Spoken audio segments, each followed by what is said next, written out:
కర్మయ పశ్చేత్ అకర్మణ్య కర్మయ సబుద్ధిమాన్ మనుష్య సంయుక్త కృష్ణ కర్మకృతు. కర్మయందు అకర్మయందు కర్మను దర్శించిన వాడు మానవులలో బుద్ధిశాలి, అతడు యోగి మరియు సమస్త కర్మలు చేయవాడు. మనం ఏం చేస్తామంటే మనలో ఏది ఉంది, సాత్వికం ఉంటే సాత్వికం కాదు, కోపం వచ్చిందనుకో రాజశేఖంగా మాట్లాడేసేస్తాం. అసలు ఏ మాట మాట్లాడవచ్చు, ఇది మాట్లాడకూడదా అనేది సాత్వికంలో ఏర్పడుతుంది. కానీ రాజశేఖంలో కానీ నువ్వు వెళ్ళావంటే అది పూనకంపు ఉన్నట్టు మాటలు తూలేస్తావు. అయితే ఇక్కడ ఏంటంటే అకర్మలు చేయరాని పనుల్లో కొన్ని కర్మ చేస్తున్నాం, తెలుసుకోవాలి ఇది చేయరాని పని అని అకర్మలో ఆచరిస్తాడు. అకర్మలో ఉన్నదాన్ని కర్మగా చేస్తాడు. అది తెలుసుకున్నవాడు ఎవరో కర్మలో మనం ఉండాలా అకర్మలో ఉండాలా అనేది. అసలు సకర్మ అంటే ఏంటి, ఇవన్నీ కూడా ముందు మనకి ఏర్పడతాయి. కర్మలు ఏంటి, వ్యభిచార కర్మని కూడా కర్మలో చాలా రకాలు ఉన్నాయి. నిష్కామ కర్మ, అది భగవంతుడిని చేరటానికి మనం తెలుసుకుంది నిష్కామ కర్మ.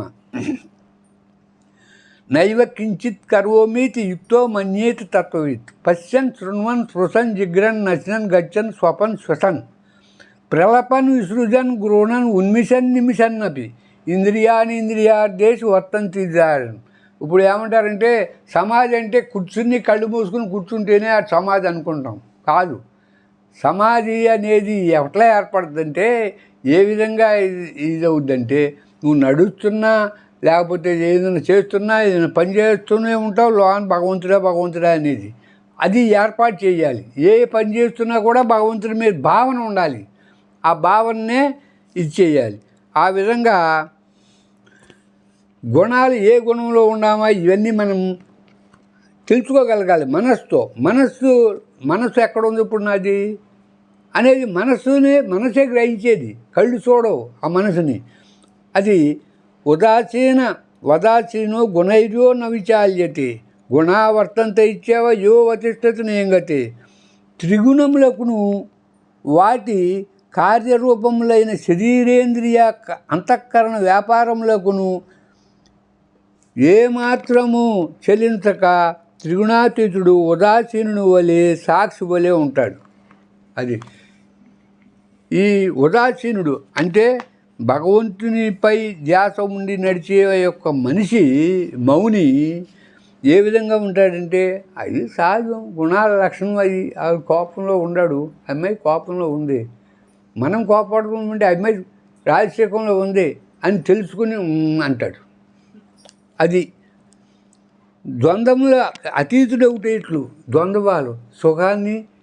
సుఖంలో ఉండా ఆనందపడిపోడు, దుఃఖంలో ఉంటే బాధపడిపోడు. దాన్ని ద్వంద్వం రెండిట్లోని ఎలా ఉంటాడు. యం హినవ్యతయంతే పురుషసభ సమ దుఃఖ సుఖం దేరం సోమృతత్వాయ కల్పతే. ఓ పురుషశ్రేష్ఠ, ధీరుడైన వాడు సుఖదుఖములను సమానముగా అట్టి పురుషులు విషయేంద్రియ సంయోగములో చెల్లింపజాలవు. ఈ ఇంద్రియాలు ఆయన చెల్లింపు చేయలేవు. సుఖాన్ని దుఃఖాన్ని ఒక సమానంగా చూస్తాడు, నిబ్బరంగా ఉంటాడు. రత్యాచర్పట విరచిత కందో పుణ్య వివర్జిత పందో యోగ నియోజిత చిత్తో రమతే బాలోన్మత్తవదేవ.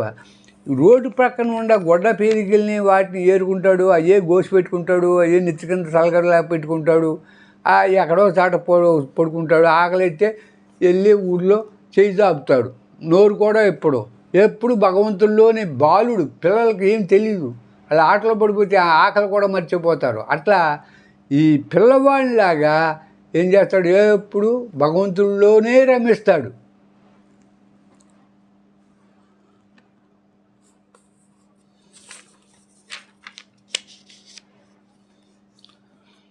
సమశత్రువు చ మిత్రే చ మానవమానయో శీతోష్ణ సుఖ దుఃఖేషు సమస్సంగ వివర్జిత. ఈడ శత్రువుడైనా మిత్రుడైనా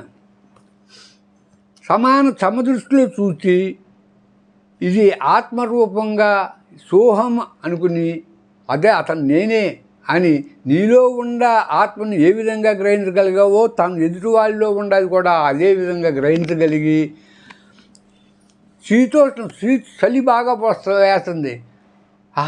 చలియే వణుకుతాం, తప్పదు. బాగా ఎంత భక్తుడైనా చలియే కదా. ఆ చలికి భగవంతుడే చలి రూపంలో నన్ను ఇట్లా చేస్తున్నాడు, భగవాన్ భలే భగవాన్ అని ఆనందపడతాడు. అలాగే వేడిగా ఉంది, బాగా కాలేస్తుంది, చెమట పట్టేస్తుంది. అయినా అప్పుడేమనుకుంటాడంటే, భగవాన్ ఎంత వేడిగా ఉన్నావయ్యా అని భగవంతుడిని పోల్చుకుంటాడు. కానీ ఈ వేడి దావా, ఈ చలి దావా అని వాటిని మామూలుగా వ్యక్తిగతమైన మాటలు మాట్లాడడం. శత్రువు మిత్రే పుత్రే బంధౌ మా కురు యత్నం విగ్రహ సంధౌ సర్వస్మిన్నపి పశ్చాత్మానం సర్వత్రోజు భేద జ్ఞానం. శత్రుడైనా మిత్రుడైనా ఏమనుకుంటాడంటే, శత్రువాడు దుర్మార్గుడు ఒకసారి అపకారం చేశాడు, అయినా ఆయన శత్రువుని భావించగా సోహం సర్వస్మిన్నపి పశ్చాత్మానం. ఆత్మ నాలో ఉండేది, ఆత్మ అతను చూస్తాడు, అతనిలో ఉండేది సేమ్ అలాగే ఉంది కదా. పశ్చాత్మానం సేమ్ ఆత్మగా ఉంది. సర్వత్ర రుజుతే భేద జ్ఞానం, భేదం చూడడం. వీడి మిత్రుడే ఆ శత్రువే అని భేదం లేకుండా ఉంటాడు. ఎవరు? సమమైన ఇదైన వాడు, సుఖ దుఃఖాలని సమంగా చూసేవాడు. దైవీయేష గుణమయీ మమ మాయా దురత్యయ మామేవయే ప్రవర్తంతే మాయామేతం తరంతితే. నా మాయ త్రిగుణాత్మకమైనది. చూసావా, భగవంతుడి మాయ ఎట్లా ఉంటుందంటే, 3 గుణాలకు సంబంధించినటువంటిది, అంటే ప్రకృతికి సంబంధించిన మాయ. ఇది అధిగమించుట సాధ్యం కానిది, ఇది అధిగమించలేదు. ఈ మాయని, భగవంతుడు చేసే మాయని మనం, ఆ మాయలు ఎంత వాళ్ళైనా మాయలు పడతారు, దాంట్లో అధిగమించలేము. కానీ ఆయన్ని పట్టుకుంటేనే ఆ మాయని దాటగలుగుతాం. మనం ఈ మాయ నుంచి వెలువడాలంటే, మాయ నుంచి బయటకు పడాలంటే భగవంతుని యొక్క శరణాగతి తప్పితే, భగవంతుడిని శరణాగతి పడితేనే ఆ మాయని మనం తప్పుకోగలుగుతాం. వైరాగ్యం ఎట్లా ఏర్పడుతుంది? వైరాగ్యం ఏర్పడుతుందంటే, యదాతే మోహకలిలం బుద్ధిర్వ్యతితరిష్యతి తదా గంతాపి నిర్వేదం శ్రోతవ్యశ శ్రుతశ. మోహం అనేది ఊబి నుండి పూర్తిగా బయటపడి అప్పుడే నీవు వినబోవు ఇహపరలోక సంబంధమైన సమస్త భోగముల నుండి వైరాగ్యమును పొందగలవు. ఏమంటే, ఈ లోకంలో కానీ పరలోకంలో ఈ యొక్క దాన్ని బయటికి ఎలా మోహం నుంచి ఇచ్చేయగలిగితే అప్పుడు బయటికి వెళ్ళగలుగుతావు. న రూపమస్యేహ తతోపలభ్యతే నాంతో నాదర్య సంప్రతిష్ట అశ్వత్థమేనం సువిరూఢమూలం అసంగశస్త్రేణ దృఢేన చిత్వా. ఈ సంసార వృక్షమును బావుగా పరిశీలించిన ఇది ఎలా ఉంటుందంటే, ఈ రాయి వృక్షం పైన ఏర్లు, కిందేమో చిగుర్లు, ఇలా తిరగేసినట్టు ఉంటుంది. ఏమిటంటే, మా తాత ముందు పుట్టాడు, ఆ తాత తర్వాత మా నాయన తర్వాత నేను, అలాగా వచ్చే కింద నుంచి మన పిల్లలు, ఆడపిల్లలు, మనవాళ్ళు, మనవరాళ్ళు, ముని మనవాళ్ళు, ఈ విధంగా పైనుంచి కిందకి ఈ విధంగా దీనికి అంతు లేదు, అలా తిరుగుతూనే ఉంటుంది. ఈ సంసార సురమందిర తరు మూల నివాస. సురమందిర సురులు అంటే దేవతల గుళ్ళు ఉంటాయి కొన్ని. ఆ గుళ్ళో మీద, ఏ అరుగుల మీద, లేకపోతే తరుమూల నివాస. తరు అంటే చెట్లు, ఆ చెట్లు మూలలో, చెట్లు నీళ్ళలో పడుకుంటాడు. ఏదో ఆకలేసినప్పుడు వెళ్తాడు ఊళ్ళోకి, తిని ఆ చెట్లు, ఆ చెరువులో ఉన్న నీళ్ళు తాగుతాడు. ఈ విధంగా సురమందిర తరుమూల నివాస శయ్యాభూతల మజినం వాస. ఎక్కడ పడుకుంటాడు? భూమి మీదే పడుకుంటాడు. అలాగా ఏ పాతికొట్టులో తీసుకుని నెత్తికాడ పెట్టుకుని. సర్వ పరిగ్రహ భోగత్యాగ. మొత్తం అసలు సుఖాలనేది తనకి దరిదాపులో రానివ్వడు. తన పని ఏంటి, ఎంత కష్టమో, ఎండ అవనాయి, చలి అవనాయి, ఏమన్నామని. కస్య సుఖం నా కరోతి విరాగ. అటువంటి వైరాగ్యం పొందిన వాడికి ఎందుకు సుఖం ఉండదు? ఏది లేకుండా ఒక ఉంగరం చేతిలో పెట్టుకుని బజార్లో పడుకో, ఎవడో ఈ ఉంగరం పెట్టుకున్నాడురా అని ఆ ఉంగరం కోసేస్తాకు చూస్తాడు. అసలు ఏమీ లేకుండా కౌపేనం గోసుపాత పెట్టుకుని పడుకుంటే ఆడి జోలికి ఎవడొస్తాడు? ఆయన ఎప్పుడు భగవంతుల్లో మునిగి తేలుతూ ఉంటారు మహాత్ములు.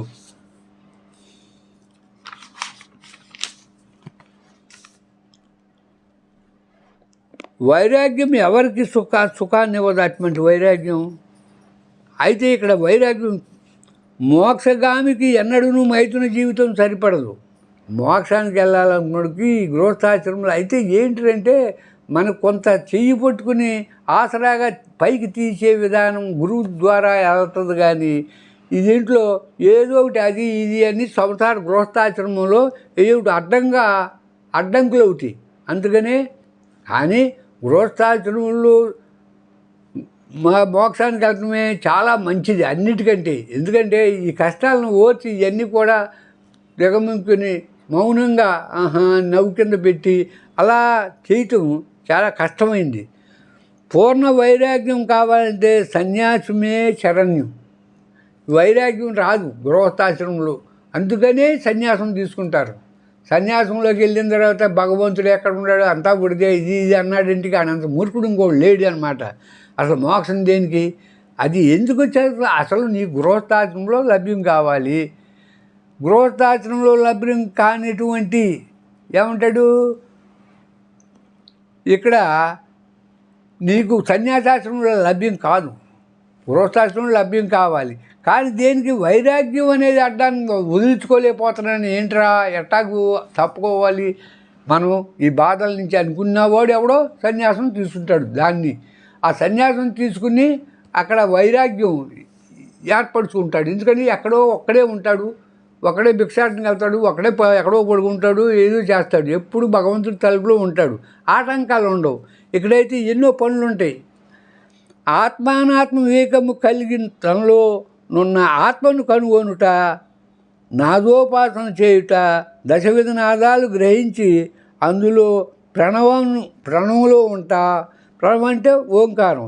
తెల్లవారుజామున బ్రహ్మముహూర్తంలో నీ బొటన వేలు నుండిటిని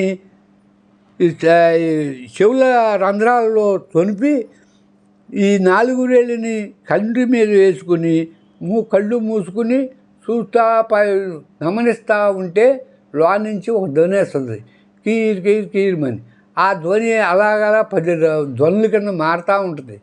ఆ గ్రహించి అది నాదోపాసన చేస్తే మనం కూర్చుని అలా కూర్చున్న ఆ నాదం వింటూ ఉంటే అది ప్రణవోపాసన అంత ఫలితమే ఇస్తుంది. ఇది అప్పుడు దానికి ఆత్మ దర్శనం అవడానికి కూడా ఆస్కారం ఉంది.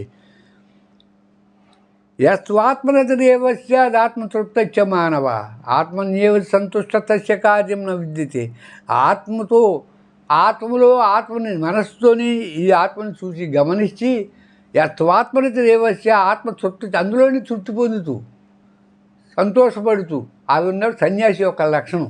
ఇది ఆత్మలో తటించుకుంటూ ఎక్కడో కూర్చుంటాడు, ఎంత మట్టికి తన ఆత్మలో రమిస్తూ ఉంటాడు.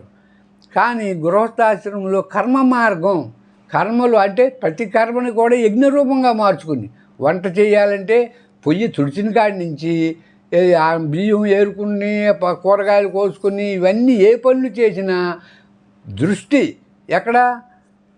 నీకు మామూలుగా జపం అంటే నోటితో 3 రకాల జపాలు ఉన్నాయి, ఒకదానికంటే ఒకటి ఇది. అది మనం చెప్పుకున్నాం.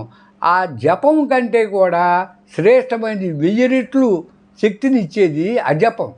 ఈ అజపం శ్వాసతో జోడించాలి. ప్రణవాన్ని శ్వాసతో జోడించి పైకి ఉశ్వాస చేస్తున్నప్పుడు ప్రణవాన్ని వదిలేటప్పుడు మంత్రాన్ని మీకు ఇష్ట దేవుడి మంత్రం ఏదో అదే పట్టుకోవాలి. మళ్ళీ నిన్న ఒక మంత్రం ఇవాళ ఒక మంత్రం అలా ఉండకూడదు. ఓ మంత్రాన్ని పట్టుకుని అది ఎవరికి చెప్పాల్సిన పని లేదు. అది చేస్తూ ఉంటే దానివల్ల నీకు కొంత శక్తి ఏర్పడుతుంది. అలాగా కొంతకాలం చేసేటప్పటికి నీకు ఆత్మ దర్శనం, ఆత్మ అనుభవం అవుతుంది. దాని మీద నువ్వు తరిస్తావు.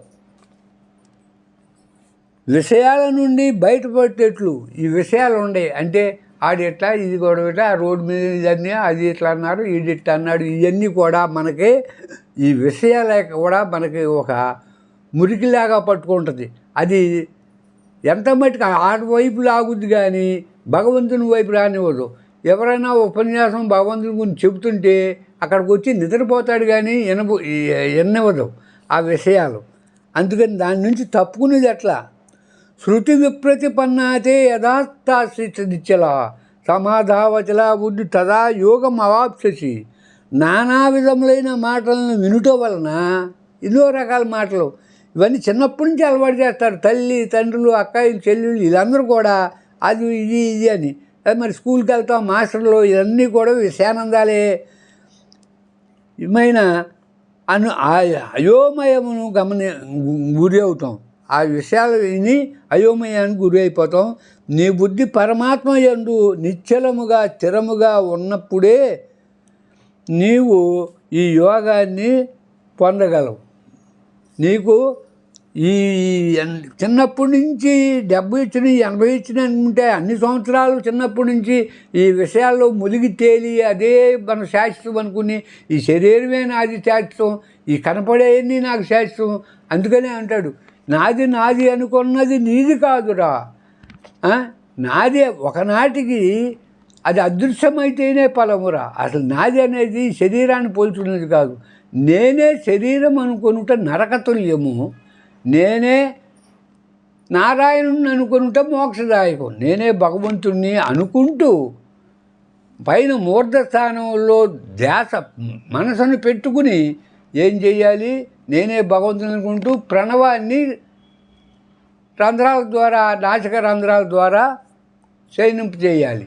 ఎటకు గాలి పీలిస్తే ఓం అనుకుంటూ వదిలినప్పుడు మంత్రాన్ని జోడిస్తూ అలా చేసిన ధ్యానమే నిన్ను ఉన్నత స్థాయికి తీసుకెళ్ళగలదు.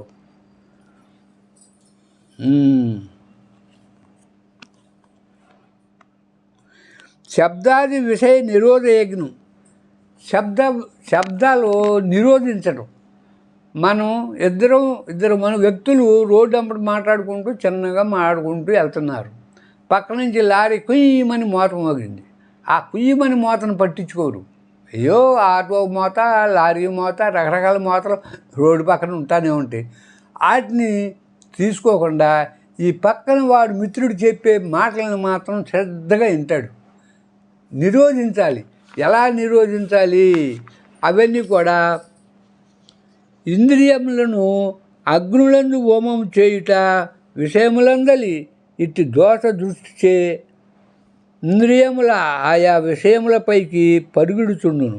ఇంద్రియము లెప్పుడు నిశ్చలముగా నుండునో అప్పుడు చిత్త వృత్తులు నిరోధింపబడినవి అగును. ఇక్కడ మనం ఎలాగంటే భగవంతుడి వెనకాల పడేటప్పటికి మాయ ఆటోమేటిక్గా తప్పుకుంటుంది. మనం మాయని ఎలా తప్పుకోవాలరా అనుకున్నావా? అది చెడ్డ భారం అయిపోయి బరువు అయిపోయి నిన్ను కొంగతీస్తుంది. శ్రవణం అనగా అవగాహన పట్టుటకు మూల సూత్రము గనుక బ్రహ్మచారి కేవలము కృష్ణపరమైన భావనలోనే ఉండాలి. ఇది ఏమంటాడంటే ఇస్కాన్లో భగవద్గీతలో ప్రతి వాక్యానికి ఒక పదం కృష్ణుడి పదం పడాలి. అలా ఉంటే ఆ యొక్క భగవద్గీత రచన. వాచావేగము, క్రోధవేగము, మనోవేగము, ఉదరవేగము, ఉపహస్త వేగము, జిహ్వావేగము అని పలు వేగాలు, పలు ఇంద్రియ వేగాలు గలవు.